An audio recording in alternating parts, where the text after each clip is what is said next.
चल चल चल। हाँ जी, अब मैं यहाँ खड़ा हूँ, ये दिखाना है आपको कि ये फाटक जो है आपके सामने, ये मल्ला शेरा वालों से गुजरती हुई साबरी मल्ले उसी रोड को टच करती है जो ये बाईपास है। और ये फाटक जो है छोटी है, यहाँ पर कई दफ़ा रात को या दिन को बड़ी गाड़ियाँ या हैवी ट्रैफिक आ जाए तो इस फाटक पे मसला बन जाता है, ट्रैफिक रुक जाती है कई कई घंटे। और कामे बाला को हमारी ये भी अपील है कि ये जो फाटक है ये इसको फिल फॉर बड़ा करना चाहिए। मेरे पीछे आप देख रहे हो, जब भी कोई बड़ी गाड़ी आए तो ये फाटक पे मसला बन जाता है, ट्रैफिक रुक जाती है। और एक दफ़ा तो यहाँ पर एक ट्रेला जो है वो फंस गया था, और ये भी सिर्फ फाटक छोटी होने की वजह से।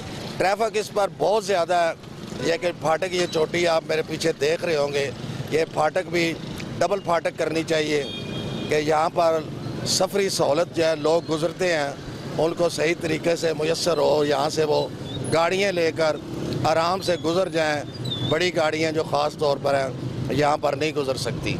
जिसके साथ ही कैमरामैन बाबर शहजाद के साथ नसीम अकबल खान आपसे इजाज़त चाहता है। हमेशा खुश रहें, दूसरों को खुश रखें, हमें दुआ में याद रखें। अल्लाह हाफ़िज़।